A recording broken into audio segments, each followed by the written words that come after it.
예수께서 사람들에게 말씀을 마치시고 가버나움으로 가셨다. 그곳에 있는 어떤 로마군 지휘관의 종이 죽어가고 있었다. 지휘관은 그 종을 무척 귀히 여겼으므로 그를 잃고 싶지 않았다. 예수께서 돌아오셨다는 말을 들은 지휘관은 유대인 공동체의 지도자들을 예수께 보내어 오셔서 자기 종을 고쳐달라고 청했다. 그들은 예수께 가서 그렇게 해 주실 것을 간절히 구했다. 이 사람은 선생님께서 요청을 들어주셔도 좋은 사람입니다. 그는 우리 민족을 사랑하여 우리에게 회당까지 지어주었습니다. 예수께서 그들과 함께 가셨다. 그 집에 도착하려면 아직 한참을 더 가야 하는데 지휘관이 보낸 친구들이 와서 예수께 말을 전했다. 주님, 이렇게 수고하실 것 없습니다. 주님이 아시듯이 저는 그리 선한 사람이 못 됩니다. 주님이 저희 집에 오시면 제가 당황스럽고 제가 주님 앞에 직접 나서기도 그렇습니다. 그저 명령만 내리시면 저의 종이 낫겠습니다.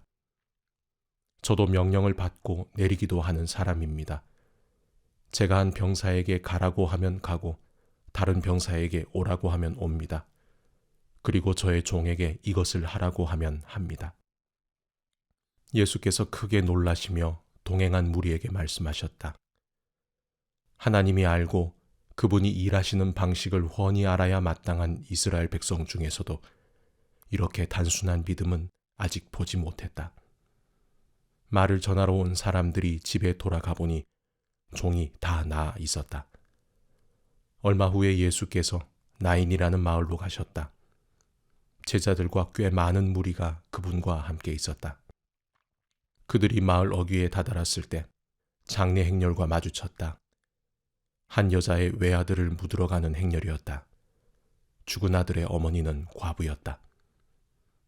예수께서 그 여자를 보시고 가슴이 미어지셨다. 예수께서 그 여자에게 울지 마라 하고 말씀하셨다. 그러고는 가까이 다가가 관에 손을 대자 관을 메고 가던 사람들이 걸음을 멈추었다. 예수께서 말씀하셨다. 청년아, 내가 네게 말한다. 일어나라.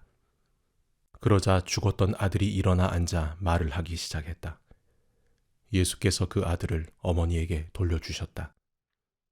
모든 사람은 자기들이 지금 거룩한 신비의 자리에 있으며 하나님께서 그들 가운데서 일하고 계심을 깨닫고는 조용히 경배했다. 그러고는 떠들썩하게 감사하며 서로 큰 소리로 외쳤다. 하나님이 돌아오셔서 자기 백성의 필요를 돌보아 주신다. 예수의 소문이 온 지역에 두루 퍼졌다. 요한의 제자들이 이 모든 일을 요한에게 알렸다. 요한은 제자 가운데 두 사람을 주님께 보내어 물었다. 우리가 기다려 온 분이 선생님이십니까? 아니면 아직도 기다려야 합니까? 두 사람이 예수 앞에 와서 말했다. 세례자 요한이 우리를 선생님께 보내어 우리가 기다려 온 분이 선생님이십니까? 아니면 아직도 기다려야 합니까? 하고 물어보라고 했습니다. 예수께서는 몇 시간에 걸쳐 질병과 고통과 악한 귀신으로 시달리는 많은 사람들을 고쳐주시고 눈먼 많은 사람들의 눈을 뜨게 해주셨다. 가서 방금 너희가 보고 들은 것을 요한에게 알려라. 눈먼 사람이 보고 저는 사람이 걷고 나병 환자가 깨끗해지고 귀먹은 사람이 듣고 죽은 사람이 살아나며 이 땅의 불쌍한 사람들에게 하나님의 환대와 구원이 베풀어지고 있다. 이것이 너희가 기대하던 것이냐? 그렇다면 너희야말로 복된 줄 알아라. 요한이 보낸 사람들이 떠나자 예수께서 요한에 대해 무리에게 더 말씀하셨다. 그를 보러 광야로 나아갈 때 너희는 무엇을 기대했더냐? 주말을 쉬러 나온 사람이더냐? 아닐 것이다. 그럼 무엇이냐? 멋진 양복을 차려 입은 교주더냐? 광야에서는 어림도 없다. 그럼 무엇이냐? 하나님의 메시지를 전하는 사람이냐? 맞다. 하나님의 심부름꾼이다. 너희 평생에 최고의 하나님 심부름꾼일 것이다. 그는 예언자 말라기가 말한 그 심부름꾼이다. 내가 내 심부름꾼을 앞서 보내어 네 길을 평탄하게 만들 것이다. 내가 너희에게 최대한 알기 쉽게 설명하겠다. 역사상 어느 누구도 세례자 요한보다 나은 사람이 없다. 그러나 그가 너희에게 준비시킨 천국에서는 가장 낮은 사람이라도 요한보다 앞선다. 요한의 말을 듣고 그에게 세례를 받아 천국에 들어온 평범하고 평판이 좋지 않은 사람들이 가장 분명한 증거다. 바리새인과 종교 관리들은 그런 세례를 거들떠 보지도 않았고 자기보다 못한 사람들에게 자기 자리를 내줄 마음도 없었다. 이 세대 사람들을 어떻게 설명할 수 있을까? 그들은 우리는 더 놀고 이야기하고 싶은데 엄마 아빠는 늘 피곤하고 바쁘다고 해요 하고 불평을 늘어놓는 아이와 같다.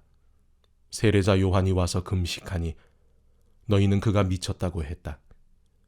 인자가 와서 실컷 먹으니 너희는 인자가 술고래라고 했다. 본래 여론조사는 믿을 만한 것이 못되지 않더냐. 음식 맛은 먹어보아야 안다. 바리새인 가운데 한 사람이 예수를 식사에 초대했다. 예수께서 그 바리새인의 집에 가셔서 저녁 식탁에 앉으셨다. 마침 그 동네에 장녀인 한 여자가 있었는데 예수께서 바리새인의 집에 손님으로 와 계신다는 소식을 듣고는 아주 값비싼 향유 한 병을 가지고 왔다. 그 여자는 그분의 발치에 서서 울며 그분 발에 눈물을 쏟았다. 그리고 자기 머리카락을 풀어 그분의 발을 닦고 그 발에 입을 맞추고 향유를 발랐다. 예수를 초대한 바리새인이 그것을 보고는 이 사람이 만일 내가 생각한 대로 예언자라면 자기의 비위를 맞추는 이 여자가 어떤 부류인지 알았을 텐데 하고 혼잣말을 했다. 예수께서 그에게 말씀하셨다. 시몬아, 내가 너에게 할 말이 있다. 말씀하십시오. 두 사람이 은행가에게 빚을 졌다. 한 사람은 은화 500을 빚졌고 다른 한 사람은 50을 빚졌다. 그런데 두 사람 다 갚을 수 없는 처지인 것을 알고는 은행가가 두 사람의 빚을 없는 것으로 해주었다. 그렇다면 두 사람 중에 누가 더 감사하겠느냐? 시몬이 대답했다. 그야 더 많이 탕감받은 사람이겠죠. 맞다. 예수께서 말씀하셨다. 그리고 여자 쪽을 바라보시며 계속해서 시몬에게 말씀하셨다. 이 여자가 보이느냐? 내가 네 집에 왔을 때 너는 내게 발 씻을 물도 내주지 않았으나 이 여자는 내 발에 눈물을 쏟고 자기 머리카락으로 닦았다. 너는 내게 인사도 하지 않았으나 이 여자는 내가 도착한 때부터 내 발에 입맞추기를 그치지 않았다. 너는 기분을 상쾌하게 할 만한 것 하나 내놓지 않았으나 이 여자는 향유로 내 발에 피로를 덜어주었다. 감동적이지 않느냐? 이 여자는 아주 많은 죄를 용서받았다. 그래서 많이 감사한 것이다. 용서가 적으면 감사도 적은 법이다. 그러고 나서 예수께서 여자에게 말씀하셨다. 내가 네 죄를 용서한다. 그러자 식탁에 있던 손님들이 그분이 듣지 않는 데서 말했다. 자기가 누구라고 죄를 용서한단 말인가? 예수께서 그들을 무시하고 여자에게 말씀하셨다. 네 믿음이 너를 구원했다. 평안히 가거라. 예수께서 계획하신 대로 마을마다 다니시며 하나님 나라를 전하시고 메시지를 퍼뜨리셨다.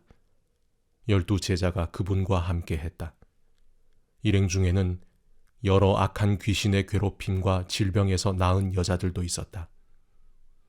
7 귀신이 나간 막달라라 하는 마리아와 헤롯의 관리인 구사의 아내 요한나와 수산나가 있었고 그 외에도 많은 여자들이 자신들의 재물을 넉넉히 들여서 일행을 섬겼다. 그들이 이 마을 저 마을을 다니는데 많은 사람들이 합류해서 함께 다녔다. 예수께서 그들에게 이 이야기로 말씀하셨다. 농부가 밖에 나가서 씨를 뿌렸다. 덜어는 길 위에 떨어져서 발에 밟히고 새들이 먹어버렸다. 다른 씨는 자갈밭에 떨어져서 싹이 났으나 뿌리가 튼튼하지 못해 이내 시들어버렸다. 다른 씨는 잡초밭에 떨어져서 씨와 함께 잡초가 자라 싹을 짓눌러 버렸다. 다른 씨는 비옥한 땅에 떨어져서 풍작을 이루었다. 너희는 듣고 있느냐? 정말로 듣고 있느냐? 제자들이 물었다. 왜 이 이야기를 말씀해 주셨습니까? 예수께서 말씀하셨다. 너희에게는 하나님 나라를 아는 깨달음이 주어졌다. 너희는 하나님 나라가 어떻게 되어가는지 안다. 다른 사람들에게는 이야기가 필요하다. 그러나 그들 가운데 일부는 이야기를 듣고도 깨닫지 못할 것이다. 그들은 눈은 떴으나 하나도 보지 못하고 귀가 열렸으나 하나도 듣지 못한다. 이 이야기는 그런 사람들 가운데 일부에 관한 것이다. 씨는 하나님의 말씀이다. 길 위에 떨어진 씨는 말씀을 듣지만 듣자마자 마귀가 그 말씀을 낚아채 가서 믿어 구원을 얻지 못하는 사람이다. 자갈밭에 떨어진 씨는 열성적으로 듣지만 그 열성에 깊이가 없는 사람이다. 그 열성은 또 한 번의 유행일 뿐 어려움이 닥치는 순간에 사라져버린다. 잡초밭에 떨어진 씨는 말씀을 듣지만 세상 사는 일로 내일을 염려하면서 돈 벌고 즐기느라 씨가 자리 잡지 못해 아무 소득이 없는 사람이다. 그러나 좋은 땅에 떨어진 씨는 무슨 일이 있어도 말씀을 붙잡고 견디면서 추수 때까지 변치 않는 선한 마음을 가진 사람이다. 등불을 켜서 통으로 덮어두거나 침대 밑에 두는 사람은 아무도 없다. 오히려 단 위에 올려두어 밤에 들어오는 사람들이 앞을 볼 수 있도록 한다. 우리는 비밀을 감추어 두지 않고 오히려 말할 것이다. 숨기지 않고 오히려 모든 것을 밝히 드러낼 것이다. 그러니 너희는 들은 것을 전하지 않는 인색한 사람이 되지 않도록 조심하여라. 베품은 베품을 낳는다. 인색하면 가난해진다. 예수의 어머니와 형제들이 왔으나 무리 때문에 그분께 가까이 갈 수 없었다. 그분께 전갈이 왔다. 선생님의 어머니와 형제들이 선생님을 만나려고 밖에 서 있습니다. 예수께서 대답하셨다. 하나님의 말씀을 듣고 행하는 사람이 나의 어머니요 나의 형제다. 순종이 피보다 진하다. 하루는 예수와 제자들이 배에 올랐다. 예수께서 호수를 건너가자 하고 말씀하셨고 그들은 떠났다. 항해는 순탄했다. 예수께서는 잠이 드셨다. 그런데 갑자기 호수에 사나운 풍랑이 몰아쳤다. 물이 들이쳐서 배가 뒤집힐 지경이었다. 제자들이 예수를 깨웠다. 주님, 주님, 우리가 빠져 죽겠습니다. 예수께서 일어나셔서 바람에게 잠잠하여라 하시고 파도에게 잔잔하여라 명령하셨다. 그러자 호수가 이전처럼 고요해졌다. 예수께서 제자들에게 말씀하셨다. 왜 나를 신뢰하지 못하느냐? 그들은 너무도 두려워서 어찌할 바를 모른 채 겨우 입을 열었다. 도대체 이분은 누구신가? 이분의 명령에 바람과 파도도 복종하다니. 그들은 배를 타고 갈릴리 바로 맞은편에 있는 거라사 사람들의 지방으로 갔다. 예수께서 무태에 내리시자 그 동네 사람 하나가 그분과 마주쳤다. 그는 귀신들에게 피해를 당하며 살아왔는데 오랫동안 옷도 입지 않고 집을 떠나 묘지에서 살았다. 그가 예수를 보더니 소리를 지르고 그분 앞에 엎드려 고함쳤다. 무슨 일로 내게 간섭합니까? 높으신 하나님의 아들 예수여, 제발 나를 괴롭게 하지 마십시오. 그 사람이 이렇게 말한 것은 예수께서 이미 더러운 귀신에게 그 사람한테서 나오라고 명령하셨기 때문이었다. 귀신이 여러 번 그 사람에게 경련을 일으키게 했기 때문에 사람들이 그를 사슬과 족소에 채워 늘 감시했지만 귀신 때문에 미칠 때면 그는 그 결박을 끊어버리곤 했다. 예수께서 그에게 물으셨다. 네 이름이 무엇이냐? 패거리입니다. 내 이름은 패거리입니다. 그가 이렇게 말한 것은 그가 많은 귀신들에 들렸기 때문이었다. 귀신들은 자기들을 지옥으로 보내지 말아달라고 예수께 애원했다. 마침 근처 언덕에서 큰 돼지떼가 땅을 파헤치며 먹을 것을 찾고 있었다. 귀신들은 자기들을 돼지들 속으로 들어가게 해달라고 예수께 애걸했다. 예수께서 그렇게 하라고 말씀하셨다. 그러나 돼지떼의 형편은 그 사람의 형편보다 더 나빠졌다. 돼지들이 미쳐서 벼랑으로 우르르 몰려가더니 호수에 빠져 죽은 것이다. 돼지를 치던 사람들이 혼비백산하여 도망쳐서 시내와 마을에 그 이야기를 전했다. 사람들이 어찌된 일인지 보려고 나왔다. 그들이 예수께 다가와서 보니 귀신 들렸던 사내가 단정한 옷차림과 멀쩡한 정신으로 예수의 발 앞에 앉아 있었다. 거룩한 순간이었다. 잠시지만 그들에게 호기심보다 경외심이 앞섰다. 그때 그 일을 처음부터 목격한 사람들이 귀신 들린 사람이 어떻게 구원받았는지 이야기해 주었다. 그 후에 거라사 지방에서 온 많은 사람들이 예수께 그곳을 떠나달라고 요청했다. 그들은 너무 엄청나고 갑작스러운 변화가 두려웠기 때문이다. 예수께서는 다시 배를 타고 떠나셨다. 귀신한테 놓인 사람이 자기도 함께 가게 해달라고 간청했으나 예수께서는 그를 돌려보내며 말씀하셨다. 집으로 가서 하나님께서 내게 행하신 일을 전부 말하여라. 그는 돌아가서 예수께서 자기에게 행하신 모든 일을 온 동네에 전했다. 예수께서 오시자 무리가 그분을 반겼다. 그들 모두가 거기서 예수를 기다리고 있었다.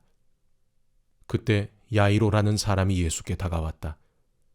회당장인 그는 예수의 발 앞에 엎드려 자기 집에 가주시기를 애원했다. 12살 난 그의 외동딸이 죽어가고 있었기 때문이다. 예수께서 밀고 당기는 무리를 해치며 그와 함께 가셨다. 그날 무리 가운데 12년 동안 혈루증으로 고생한 여자가 있었다. 그 여자는 가지고 있던 돈을 의사에게 전부 썼으나 어느 누구도 그녀에게 도움이 되지 못했다. 여자는 뒤에서 슬그머니 다가가 예수의 옷자락을 만졌다. 그 순간에 출혈이 멈추었다. 예수께서 말씀하셨다. 누가 내게 손을 대었느냐? 아무도 나서지 않자 베드로가 말했다. 주님, 수많은 사람들이 우리를 애워싸고 있습니다. 손을 댄 사람이 수십 명은 될 것입니다. 예수께서는 그냥 지나치지 않으셨다. 내게 손을 댄 사람이 있다. 내게서 능력이 빠져나간 것을 내가 안다. 더 이상 숨길 수 없게 된 여자는 떨며 그분 앞에 무릎을 꿇었다. 여자는 자신이 왜 그분께 손을 댔으며 그 순간 어떻게 병이 나았는지 사람들이 다 보는 앞에서 털어놓았다. 예수께서 말씀하셨다. 딸아, 너는 나를 신뢰하는 믿음의 모험을 했고 이제 다 나아서 온전해졌다. 잘 살아라. 복되게 살아라.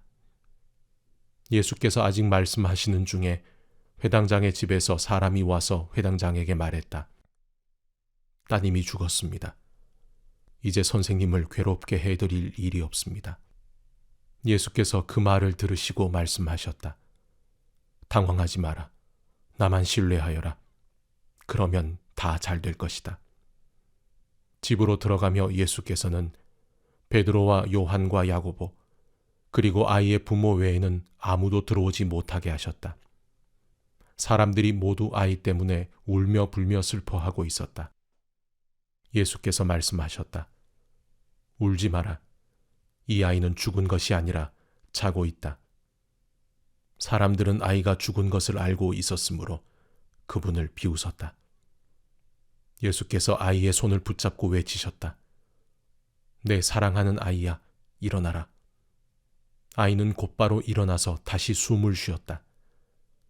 예수께서 아이에게 먹을 것을 주라고 말씀하셨다. 아이의 부모는 기뻐서 어쩔 줄 몰라 했다.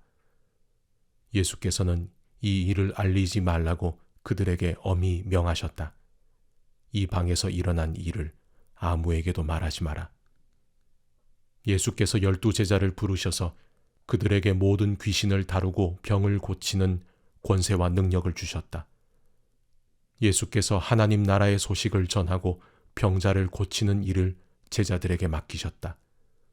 예수께서 말씀하셨다. 잔뜩 준비하지 마라. 간소하게 하여라. 너희 자신을 준비하여라. 고급 여관도 안 된다. 적당한 곳을 찾아가 떠날 때까지 그곳으로 만족하여라. 사람들이 너희를 맞아들이지 않거든 그 마을을 떠나거라. 소란 피울 것 없다. 무시해버리고 너희의 길을 가면 된다. 제자들이 위임을 받고서 길을 나섰다.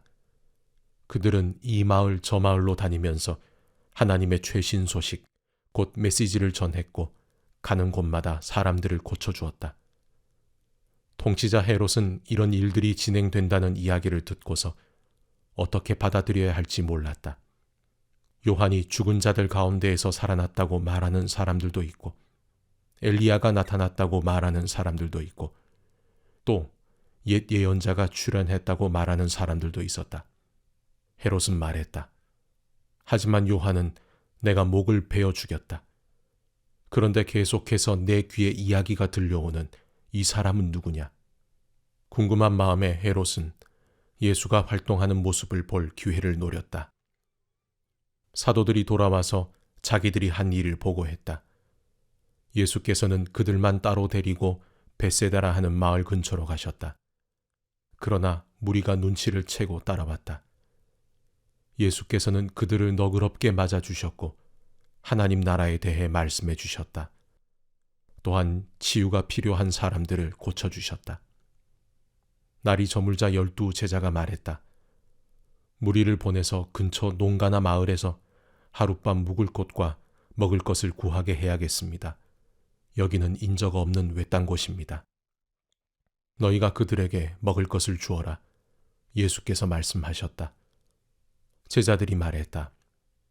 우리에게 있는 것을 다 긁어 모았지만 빵 5개와 물고기 2마리뿐입니다. 저희가 직접 읍내에 가서 모두가 먹을 만큼 음식을 사오지 않는 한 그것이 전부입니다. 모인 사람의 수가 5,000명이 넘었다. 예수께서 곧바로 제자들에게 말씀하셨다. 사람들을 50여 명씩 무리지어 앉게 하여라. 제자들은 말씀대로 했고 곧 모두가 자리에 앉았다. 예수께서 빵 5개와 물고기 2마리를 손에 들고 하늘을 우러러 감사 기도를 드리고 축복하신 다음 빵과 물고기를 떼어 제자들에게 주시며 사람들에게 나눠주게 하셨다. 사람들이 모두 배불리 먹고 나서 남은 것을 거두니 12바구니가 되었다. 한 번은 예수께서 따로 떨어져서 홀로 기도하시는데 제자들이 가까이에 있었다. 예수께서 물으셨다. 무리가 나에 대해 뭐라고 말하더냐? 나를 누구라고 하더냐? 제자들이 말했다. 세례자 요한이라고 합니다. 엘리야라고 하는 사람들도 있고 옛 예언자 가운데 한 사람이 돌아왔다고 하는 사람들도 있습니다. 그러자 예수께서 물으셨다. 그러면 너희는 나를 누구라고 말하겠느냐? 내가 누구냐? 베드로가 대답했다. 하나님의 메시아이십니다. 그러자 예수께서 그것을 비밀로 하라고 제자들에게 경계하셨다.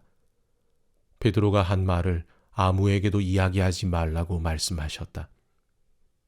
예수께서 계속해서 말씀하셨다. 이제부터 인자는 처참한 고난을 받고 종교 지도자와 대제사장과 종교학자들에게 재판에서 유죄를 선고받아 죽임을 당하고 사흘째 되는 날에 다시 살아나야 한다. 이어서 예수께서 그들에게 예상되는 일을 말씀해 주셨다. 누구든지 나와 함께 가려면 내가 가는 길을 따라야 한다. 결정은 내가 한다. 너희가 하는 것이 아니다. 고난을 피해 달아나지 말고 오히려 고난을 끌어안아라. 나를 따라오너라. 그러면 내가 방법을 일러주겠다. 자기 스스로 세우려는 노력에는 아무 희망이 없다. 자기를 희생하는 것이야말로 너희 자신, 곧 너희의 참된 자아를 찾는 길이며 나의 길이다. 원하는 것을 다 얻고도 참된 자기 자신을 잃으면 무슨 유익이 있겠느냐? 너희 가운데 누구든지 나와 너희를 인도하는 내 방식을 부끄러워하면 인자도 모든 영광에 쌓여 아버지와 거룩한 천사들과 함께 올 때 그를 더 부끄럽게 여길 줄로 알아라. 이것은 믿을 수 없는 훗날의 이야기가 아니다. 잘 알아두어라. 여기 서 있는 사람들 가운데 그런 일이 일어나는 것을 볼 사람들도 있다. 그들은 자기 눈으로 하나님 나라를 볼 것이다. 그 말씀을 하시고 8해쯤 지나서 예수께서 베드로와 요한과 야고보를 데리고 기도하러 산에 올라가셨다. 기도하는 중에 그분의 얼굴 모습이 변하고 그분의 옷이 눈부시게 하얘졌다. 동시에 2 사람이 거기서 예수와 이야기하고 있었다.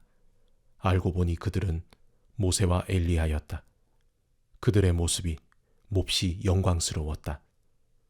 그들은 예수께서 예루살렘에서 이루실 일, 곧 그분의 떠나심에 대해 이야기를 나누었다. 한편 베드로와 그 일행은 잠에 취해 있었다. 그들이 깨어 눈을 비비며 보니 예수께서 영광 가운데 계시고 그 곁에 2 사람이 서 있는 것이 보였다. 모세와 엘리야가 떠난 뒤에 베드로가 예수께 말했다. 주님, 지금은 중대한 순간입니다. 기념비 셋을 세우는 것이 어떻겠습니까? 하나는 주님을 위해, 하나는 모세를 위해, 하나는 엘리야를 위해서 말입니다. 이것은 베드로가 무심코 내뱉은 말이었다. 베드로가 이렇게 말을 하고 있는데 비처럼 환한 구름이 그들을 덮었다. 구름 속에 묻히자 그들은 하나님을 깊이 느끼게 되었다. 그때 구름 속에서 한 음성이 들려왔다. 이는 내 아들, 내가 택한 자다. 그의 말을 들어라. 그 음성이 사라지자 그곳에 예수만 홀로 계셨다. 그들은 한동안 할 말을 잃은 채로 있었다. 그들은 자기들이 본 것을 그때에는 아무에게도 말하지 않았다. 이튿날 그들이 산에서 내려오니 큰 무리가 그들을 맞이했다. 무리 가운데 한 사람이 외쳤다. 부탁입니다, 선생님. 제 아들 좀 봐주십시오. 하나뿐인 제 자식입니다. 귀신이 아이를 사로잡을 때마다 아이는 갑자기 비명을 지르고 경련을 일으키며 입에 거품을 뭅니다. 귀신은 아이를 때려서 검풀은 멍이 들게 해놓고서야 떠납니다. 제가 아이를 구해달라고 선생님의 제자들에게 부탁했으나 그들은 하지 못했습니다. 예수께서 말씀하셨다. 하나님도 모르고 삶의 중심도 없는 세대여. 내가 같은 말을 몇 번이나 해야 하느냐? 얼마나 더 참아야 하느냐? 네 아들을 이리 데려오너라. 아이가 나아오자 귀신은 아이를 바닥에 내동댕이 치고 경련을 일으키게 했다. 예수께서 더러운 귀신에게 나가라고 명하시고 아이를 고쳐서 그 아버지에게 돌려주셨다. 사람들이 모두 고개를 끄덕이며 하나님의 위대하심과 그분의 크신 위엄에 놀라워했다. 사람들이 둘러서서 그분이 하시는 모든 일을 보고 감탄하고 있는데 예수께서 제자들에게 말씀하셨다. 이제 내가 하는 말 하나하나를 마음에 두고 곰곰이 되새겨 보아라. 인자는 사람들의 손에 넘어갈 것이다. 제자들은 예수께서 하시는 말씀을 알아듣지 못했다. 마치 예수께서 외국어로 말씀하셔서 그들이 전혀 감을 잡지 못하는 것 같았다. 당황한 그들은 그 말씀이 무슨 뜻인지 예수께 묻지도 못했다. 제자들은 그들 가운데 누가 가장 유명해질지 말다툼을 벌이기 시작했다. 예수께서 그것이 그들에게 아주 중요한 문제인 것을 아시고 어린아이 하나를 곁으로 데려와 말씀하셨다. 누구든지 이 아이를 나로 여기고 받아들이는 사람은 곧 나를 보내신 분을 받아들이는 것이다. 이와 같이 내세울 때가 아니라 받아들일 때 큰 사람이 된다. 중요한 것은 눈에 보이는 크기가 아니라 너희의 영이다. 요한이 당당히 말했다. 주님, 어떤 사람이 주님 이름으로 귀신을 쫓아내는 것을 보고 우리가 막았습니다. 그가 우리에게 속한 사람이 아니어서 그렇게 했습니다. 예수께서 말씀하셨다. 그를 막지 마라. 그가 적이 아니라면 곧 우리 편이다. 승천하실 때가 가까워 오자 예수께서 마음을 단단히 먹고 용기를 내어 예루살렘을 향해 길을 떠나셨다. 예수께서 심부름꾼들을 앞서 보내셨다. 그들은 그분을 맞을 곳을 준비하려고 사마리아의 어느 마을로 갔다. 그러나 그분의 행선지가 예루살렘이라는 것을 안 사마리아 사람들은 그분을 맞아들이지 않았다. 제자인 야고보와 요한이 그 이야기를 듣고 말했다. 주님, 우리가 하늘에서 번갯불을 내려오게 해서 저들을 태워버릴까요? 예수께서 그들을 꾸짖으셨다. 옳지 않다. 그들은 다른 마을로 발걸음을 옮겼다. 길을 가고 있는데 어떤 사람이 자기도 함께 가도 되는지 물었다. 그는 어디든지 주님과 함께 가겠습니다 하고 말했다. 예수께서 잘라 말씀하셨다. 고생할 각오가 되어 있느냐? 너도 알다시피 우리가 묵는 곳은 인류 호텔이 아니다. 예수께서 또 다른 사람에게 말씀하셨다. 나를 따라오너라. 그가 말했다. 그렇게 하겠습니다. 하지만 며칠 말미를 주십시오. 아버지 장례 준비를 해야 합니다. 예수께서 거절하셨다. 중요한 일이 먼저다. 네 본분은 삶이지 죽음이 아니다. 삶은 긴박하다. 하나님 나라를 알려라. 그때 또 다른 사람이 말했다. 주님, 저는 주님을 따라갈 준비가 되었습니다. 하지만 먼저 집에 정리할 일이 있으니 허락해 주십시오.